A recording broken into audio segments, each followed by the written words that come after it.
કામરેજ તાલુકાના પાલી ગામના ગૌચર જમીન વિવાદને લઈ ગ્રામજનોએ કામરેજ મામલતદારને આપ્યું આવેદન।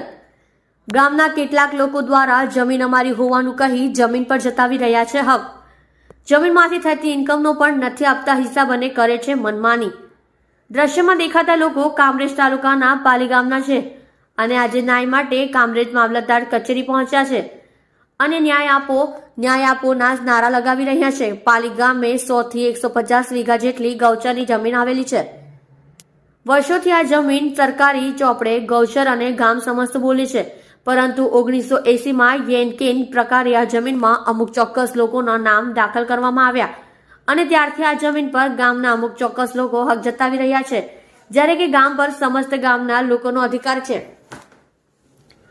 જો કે સમગ્ર બાબતને લઈ ગ્રામજનો દ્વારા લડત લડવામાં આવી અને 2016માં જમીનમાંથી દાખલ થયેલા લોકોના નામ ફરીથી કમી કરવામાં આવ્યા અને સરકારી ચોપડે ફરીથી જમીન ગામ સમસ્ત કરવામાં આવી, પરંતુ વર્ષોથી વહીવટ કરતા અમુક ચોક્કસ લોકોએ આ જમીનમાંથી થતી આવક જેવી કે જમીનમાંથી પસાર થયેલા હાઈ ટેન્શન વીજ પુલના સંવાદનનું વળતર, જમીનમાંથી પસાર થયેલી ડ્રેનેજ લાઇનના સંવાદનનું વળતર તેમજ સમયાંતરે જમીનમાંથી બાવળો કાપી થયેલી આવકનો કોઈ પણ હિસાબ ગ્રામજનો સમક્ષ રજૂ કર્યો નથી।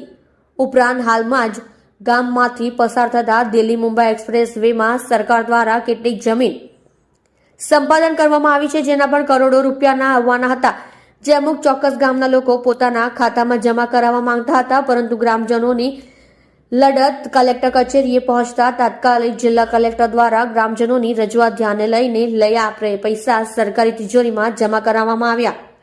ત્યારે ગ્રામજનોની માંગ છે કે ગામ સમસ્તની જમીનમાં આખા ગામના તમામ સમાજના લોકોની સમિતિ બનાવવામાં આવે અને વહીવટ કરવામાં આવે। જો કે ગ્રામજનોએ આજ રોજ કામરેજ તાલુકા મામલતદાર અને જિલ્લા કલેક્ટરને રેલી કાઢી ફરીથી આવેદન આપ્યું છે અને ગામ સમસ્તની જમીન હોવાના સરકારી રેકોર્ડ પર પુરાવા પણ રજૂ કરવામાં આવ્યા છે।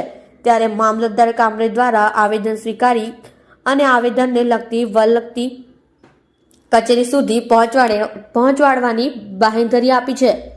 હા, સુરેશભાઈ રેસિંગ બરાબર છે। જી સુરેશભાઈ, શું કહેશો? શાનું આવેદન? હવે સાહેબ, આવેદનમાં મારી માંગણી એવી છે કે 1927 થી ગામ સમાજ પાલીની જમીન જે ચાલી આવેલ છે તેમાં એક સમાજને એવું કહે છે કે અમારી જગ્યા છે। 1980માં એ લોકોએ થોડાક માણસોની સહીથી એ લોકોને એક સમાજના 3 નામો દાખલ કરાવેલા ને તે પણ નામ ફક્ત અને ફક્ત વહીવટકર્તા તરીકે જ દાખલ થયેલા હતા। તો પછી 2001માં એ લોકો એવી લડત ઉપાડી કે આ જમીન અમારી સમાજની જ છે, એમાં બીજા કોઈનો અધિકાર નથી। તો અમારે 2001 થી લડત ચાલી, તો છેલ્લે બી હમણાં કલેક્ટરના હુકમમાં બી અમે આવ્યું કે ભાઈ આ જગ્યા ગામ સમજની છે ને એ લોકોના જે નામો 1980માં ખોટી રીતે જે લોકો દાખલ કરાવેલા તે નામો બી કલેક્ટર સાહેબ હમણાં કાઢી નાખ્યા છે। આ જગ્યા ગામ સમાજ પાલીની છે, તો એમાં એ લોકો ગેરકાયદેસર રીતે ખોટી બધી આવકો મેળવેલ છે ને જેનો કોઈ અમને હિસાબ આપતા નથી। એમાં હાઈ ટેન્શનના ટાવર ગયેલા છે, ખોટી રીતે જમીન ખેડીને એની આવક મેળવી છે ગણોત તરીકે, પછી એમાંથી ખોટી રીતે બાવળો કાપીને પૈસા મેળવેલા છે, એનો હિસાબ એ લોકો કોઈ એમને આપ્યો નથી, ફક્ત ને ફક્ત એ લોકો જ પૈસા વાપરે છે। હું કલ્પેશભાઈ વસાવા, નાયબ મામલતદાર તરીકે અહીંયા ફરજ બજાવું છું। સર, પાલી ગામના લોકો જે આજે આવેદન આપવા માટે આવ્યા છે, શું મુદ્દો છે આખો, શું માંગ છે? પાલી ગામની રજૂઆત એવી છે કે એ જમીન છે એ ગામ સમાજની છે અને ગામના અમુક સમાજો દ્વારા, સમાજના લોકો દ્વારા એ જમીનનો ઉપર હક અને કબજો ધરાવવા માટેનું ધરાવવા માટે એ લોકો દબાણ કરે છે, જેથી અન્ય ગામ સમાજના લોકોની અરજ છે કે ભાઈ આ ગામ સમાજની જમીન હોય એ તમામ ગામના સાર્વજનિક હેતુ માટે વાપરવા માટે કે એ રીતના એનો ઉપયોગ થવો જોઈએ, એ માટેની જરૂરિયાત છે। અને એ માટે જે આજે આવેદનપત્ર આપેલ છે, જે આવેદનપત્ર અન્વયે